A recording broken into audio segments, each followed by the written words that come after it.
ஒரு கதை சொல்லட்டுமா சார்?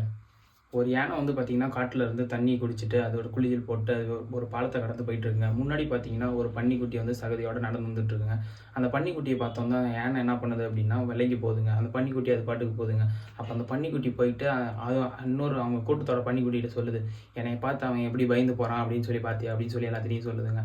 அது பக்கத்துல இருந்த யானையெல்லாம் கேட்டு, அந்த யானைகிட்ட போய், "எதுக்கு விட்டு வந்த?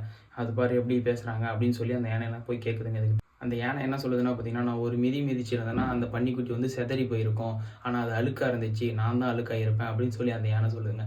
இதுக்கு என்னன்னா, அமைதியா இருக்கவங்க வந்து எல்லா நேரமும் அமைதியா இருக்காங்க அப்படின்னு சொல்லி பார்த்தீங்கன்னா, அவங்க சைலன்ட்டானவங்க இல்லைங்க. எதுக்கு தேவையில்லாத பிரச்சனை அப்படின்னு சொல்லி தாங்க அமைதியா இருக்காங்க. ஒருத்தன் அமைதியா இருக்கான் அப்படின்னு சொல்லி பார்த்தீங்கன்னா, அவன யாரும் இறண்டக்கூடாதுங்க. அவன் வந்து தேவையில்லாத பிரச்சனை நமக்கு வேணாம் அப்படின்னு தேவையில்லாத மத்தவங்கள்ட்டலாம் நம்ம பவர காட்ட தேவையில்ல அப்படிங்கிறதுக்காக தாங்க அவன் அமைதியா இருக்கான். அதனால அவன இறண்டிக்கிட்டே இருக்கணும். இந்த மாரி இன்ட்ரஸ்டிங்கான டாபிக்ஸ் தெரியும்னா கமெண்ட் செக்ஷன்ல கமெண்ட் பண்ணுங்க. லைக் பண்ணுங்க, ஷேர் பண்ணுங்க, சப்ஸ்கிரைப் பண்ணுங்க. பாய்.